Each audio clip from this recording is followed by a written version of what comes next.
fizeram uma pergunta muito interessante aqui pra mim, que é basicamente a seguinte: como é que num país com tanta desigualdade dá pra falar na tal da meritocracia? Quer dizer, faz sentido, meritocracia é bom, você apoia, você não apoia a meritocracia? E eu acho que esse é um super tema, porque talvez seja um dos principais pilares que separam o que a gente chama aí de direita, esquerda, conceitos meio misturados, mas grosso modo a resposta para essa pergunta tem muito a ver com a preferência política de cada um. Primeiramente, vamos esclarecer aqui que a palavra em si, meritocracia, não é uma palavra feliz, ela não é precisa.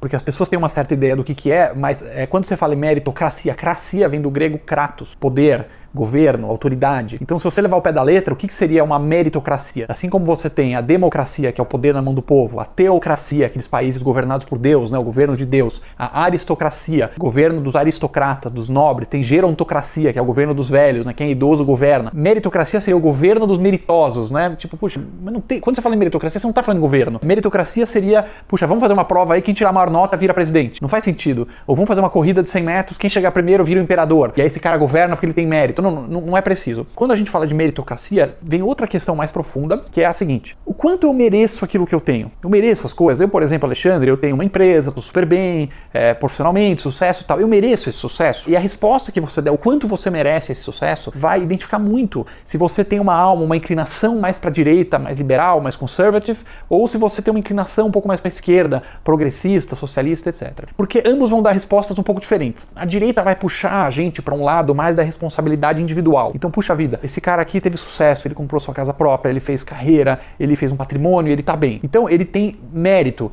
ele se esforçou, ele fez boas escolhas, ele foi responsável. Aí ele coloca a direita muito da ênfase na pessoa. Então, eu, Alexandre, se eu tive sucesso é porque eu ralei 20 anos na Multilaser e acordei cedo e trabalhei duro e fui correto com as pessoas e falei a verdade, liderei meu time, fui confiável, as pessoas foram confiando em mim. Então, mérito individual, ele vai responder sim, você tem direito ao que você tem muito mérito. Quando você vai mais para a esquerda, ela vai falando uma série de coisas que também fazem parte da realidade, que é o seguinte: puxa vida, mas quais cartas que você teve na mão? Será que todo mundo teve as mesmas cartas no início? Será que na partida a gente teve acesso às mesmas chances? E se eu parar para pensar na minha vida, puxa vida, tudo que eu conquistei e tal, mas caramba, eu nasci numa família rica, então puxa, já tem uma vantagem. Eu sou o primeiro filho, o primeiro neto, o primeiro bisneto, isso estatisticamente mostra que tem uma atenção maior dos pais, dos avós, uma expectativa, e eu tive as melhores escolas, e eu vi meu pai engenheiro, minha mãe profissional formada, meus avós, meu avô era um super comerciante, meu outro avô um super industrial, eu vi toda a família lutando, estudando, tendo sucesso, dando bons exemplos para mim,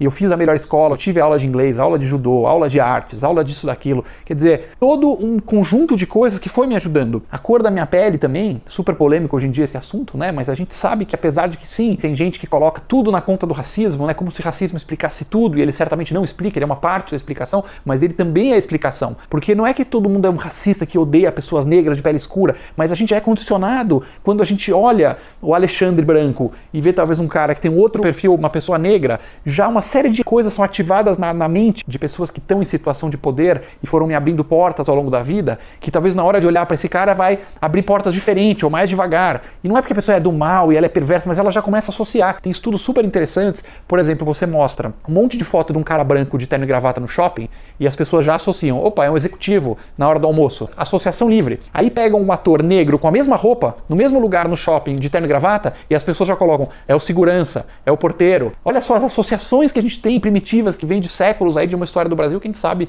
aí tudo o que aconteceu. Então isso também faz parte, ainda que não é a única explicação, e a gente sabe que tem muito militante que exagera, que ignora outras explicações que possam estar atrapalhando a comunidade negra, que não seja somente o racismo, tem isso sim, mas existe também o fator cor, o fator socioeconômico. Então a esquerda ela vai puxar muito mais para esse, calma lá, você que ganhou grana, que está milionário, será que é tudo seu mérito? Você é tão bom assim? Porque se o cara que ganhou muita grana é muito bom porque ele tem mérito, então quer dizer que a pessoa que está lá embaixo, que está fudida na vida, então ele é um lixo. Então ele merece estar lá embaixo? Olha só o nível de rancor que a gente está gerando quando a gente vai somente para essa explicação da direita, dizendo, olha, faz o teu que você vai conseguir. Por outro lado, se você vai muito pro lado só da esquerda e falar assim, olha, a única coisa que interessa é sua cor, seu gênero, sua orientação sexual, e se você é negro e mulher e gay, e você tá ferrado, e você tem que ser um ativista, e você tem que ser um militante, e votar nos nossos candidatos, né, claro, e dar o poderzinho pra gente, e tem que fazer a justiça social, e lutar contra essa sociedade malvada, e ignora completamente todo o espaço gigantesco que tem pro mérito, pro esforço. Porque senão você pergunta por que duas pessoas que nasceram numa comunidade carente, duas pessoas negras, mulher, que começaram lá de baixo,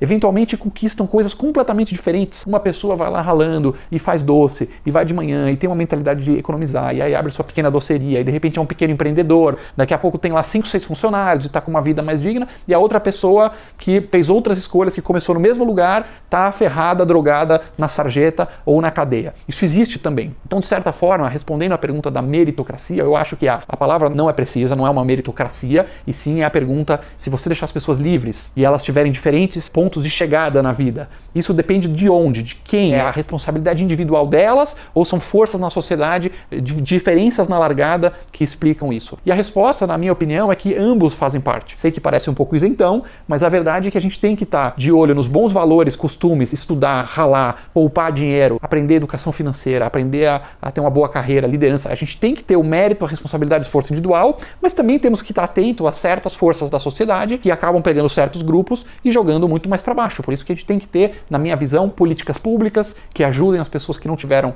oportunidades, que ajude aquela criança que, ao contrário do Alexandre, que teve tudo do bom e do melhor a vida inteira e que sim fez boas escolhas, que sim tem seu mérito, né, de eu ter conseguido chegar onde eu cheguei, mas calma lá, não se acha tão foda assim, cara. Se você chegou, certamente teve muitas ajudas, seja de família, da comunidade, de fatores genéticos que você herdou também, que não é decisão da pessoa. Tudo que a pessoa herdou de genética não é uma escolha dela. E essa pessoa tá aqui e depois do outro lado, às vezes tem um menino ou uma menina que nasceu num lugar muito pobre, sem exemplos, olhando para cima, muitas vezes sem o pai em casa, muitas vezes com problemas socioeconômicos gravíssimos, e a pessoa não teve acesso a nada, e aí você fala, esse cara tá aqui, esse aqui é porque esse cara que é bom, ele tem mérito, isso aqui é um lixo. Não, isso não é justo. Então a mistura dos dois, o equilíbrio, é talvez um caminho para a gente ter o país que a gente deseja.